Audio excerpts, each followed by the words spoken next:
Are You Really Going to Eat That? Podcast episode 112. So, Chrissie, welcome to the podcast. I'm delighted to have you here today. So, just for the listeners, if you can just do a quick intro and sort of tell them what you're here to talk to us about today. Hi, I'm here to talk about anal cancer and also in the context of other colorectal cancers as a nutritional therapist. And as a cancer survivor as well. Yeah. And I think that was lovely. One of the things that really stood out when, we were doing sort of the pre-podcast was you said, the positives of surviving cancer, which I think is a great avenue to do. And it's, it's very hard hitting and, it's not the easiest of topics. Cancer and bowel cancer is a scary topic. So Chrissie, can I ask you when were you first diagnosed with cancer? April 2011, I was diagnosed with anal carcinoma. Okay, and for the listeners, can you just explain what that is? It's where you have a cancerous tumour growing in the last part of your rectum, in your actual anus. So in my case, it was very close to the outside, really. Okay. I thought it was hemorrhoids. I'd been told it was hemorrhoids. And several doctors thought it was hemorrhoids as well. So it was, I think, my fifth or possibly sixth doctor, actually. It was a woman doctor, Sarah, who just listened to me and said, you need to go to casualty now. Gosh. And off I went. And that was when they put me to sleep. I woke up and they said, we're going to have to give you an emergency colostomy and we need to take a biopsy, but we're pretty sure that you've got an anal tumour.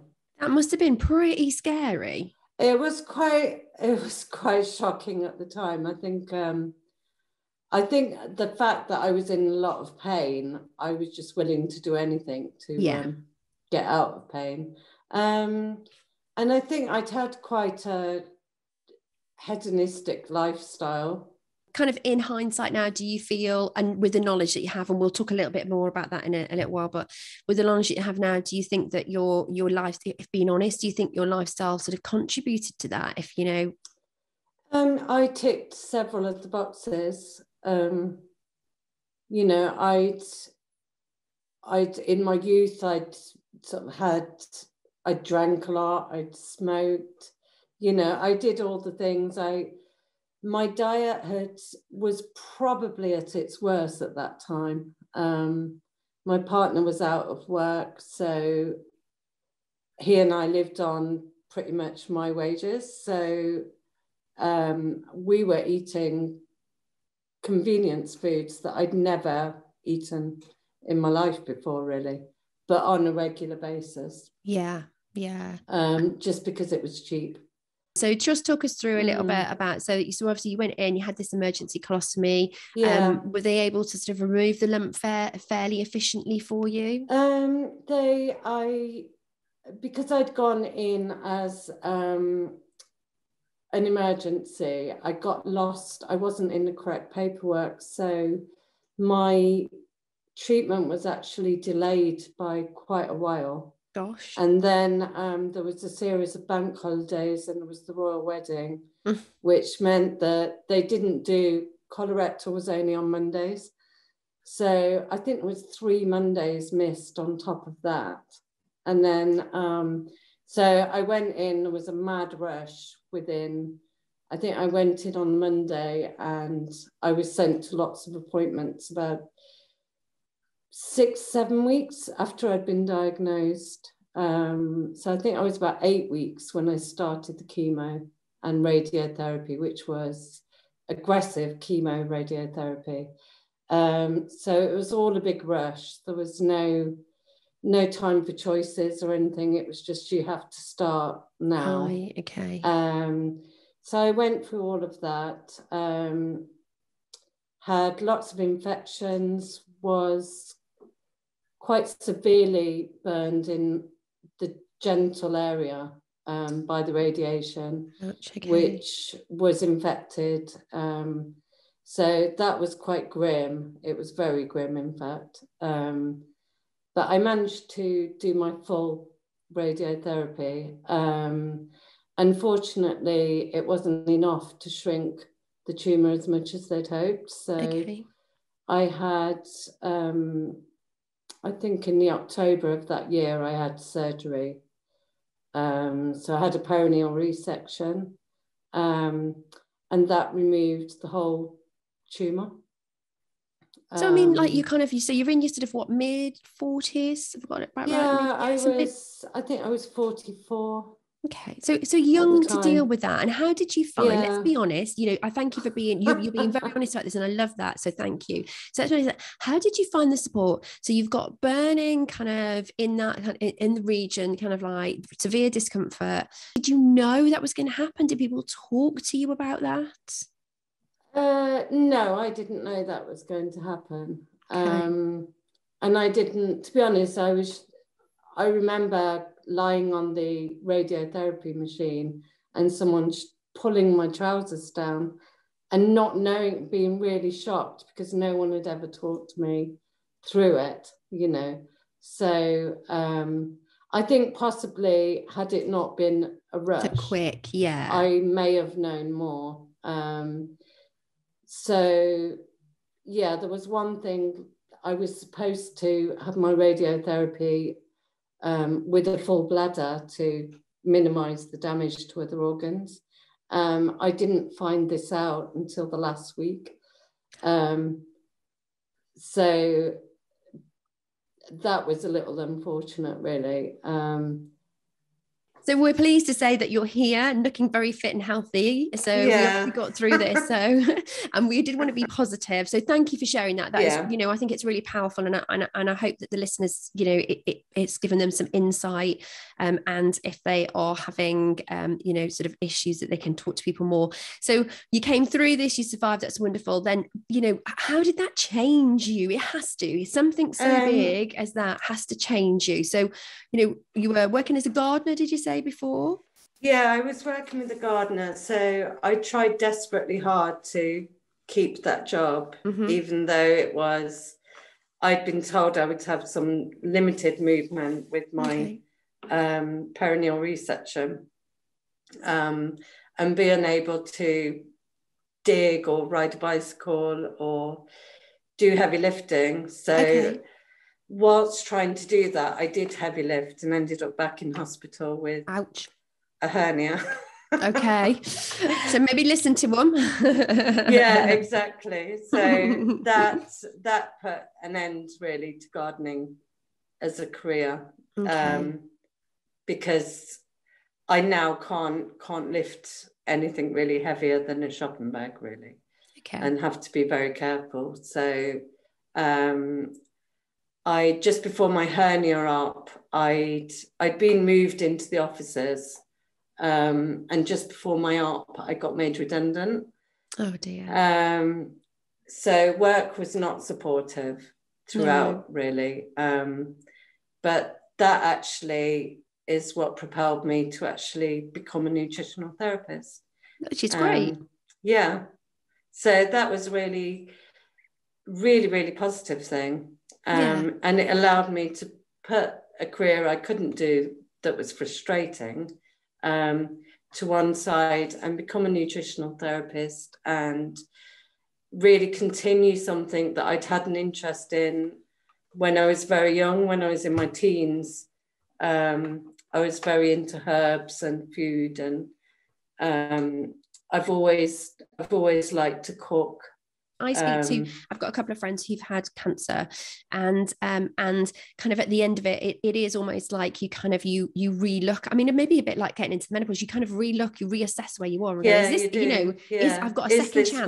Working? Yeah. Is this what I want? So well done you for taking that sort of control and taking it back. You need that confidence, so you need something to build that confidence. And if you've been kind of washed out by the chemo and stuff, it's hard to, it's hard to rebuild, isn't it? Emotionally, you're getting over that issue of cancer as well, but physically you need that support, don't you? You need extra help, and you need extra support. Did you find that you had that when you were recovering, or did you have to learn yourself? Was it kind of self-research? It was self-research. I think I read every single book on nutrition in the local library. Watched lots of podcasts, and I think that was what led me to CNM. There was a lot of, I'd studied history. I was quite good at research anyway, I think. So I'd sort of realised that there was a lot of rubbish out there. And there was a lot of people that wanted to take my money. And I wasn't really sure what direction to go in. And I think I felt vulnerable myself.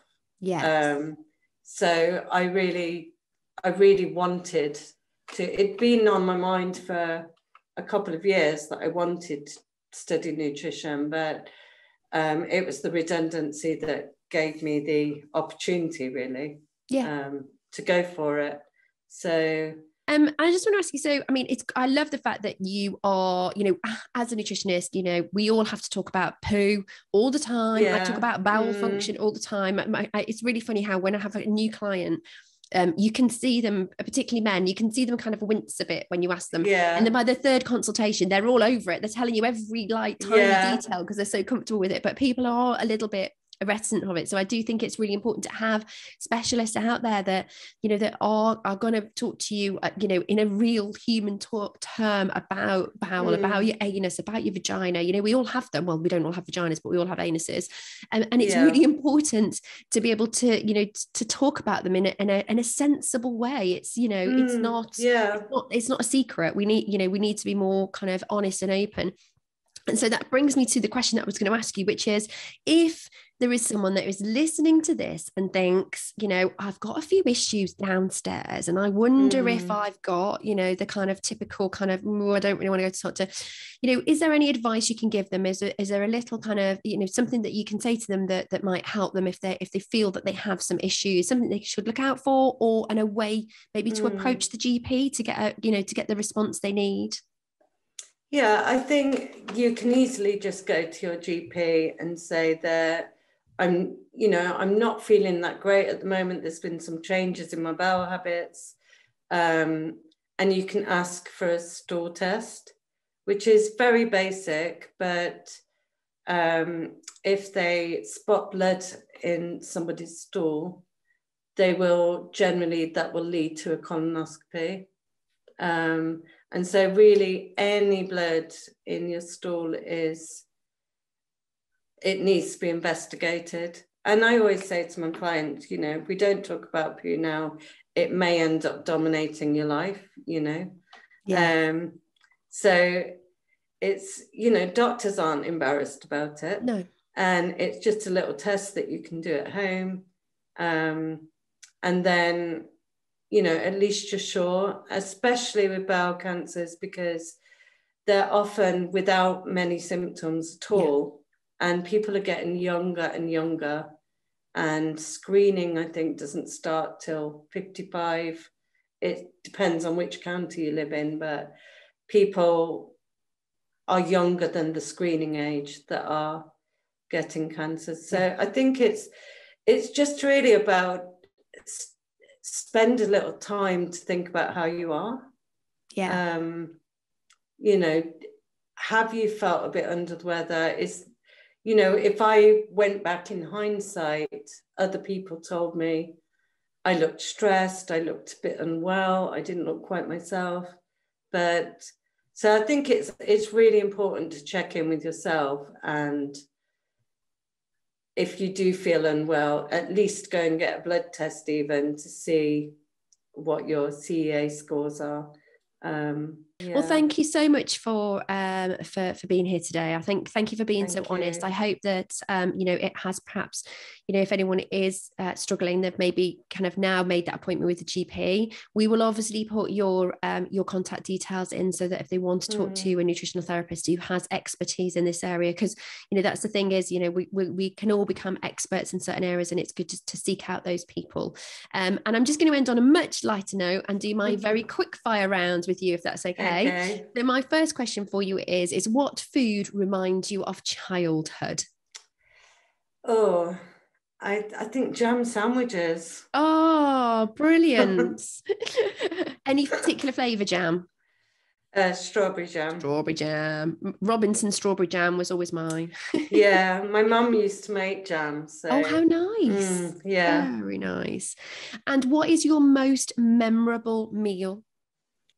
Actually, a friend who is no longer with us, Tijan, used to cook African rice with chicken in one pot, and it was the best I've ever tasted. It was great. Yeah, it was really good. That's always a good one. Yeah, rice, which I don't allow myself too much of, is always probably my go-to. Oh, I love rice. Oh, yeah, I'm a big fan of rice as well. And my final question for you today is, what have you got for tea? Oh, I haven't even thought about it today. Oh, I've got some soup though. I made some soup yesterday. What flavour? So it's watercress soup. So nice. Yeah. Very nice. Nice bit of watercress. Fabulous. That's brilliant. Thank you so much. We will put your link in the show notes and people can contact you there. Okay. You've been an amazing guest. Thank you so much for being so honest. I really hope that, it has kind of helped. I'm sure it has helped several people who are listening today. Yeah, I hope so. Thank you. Thanks so much. Okay, bye.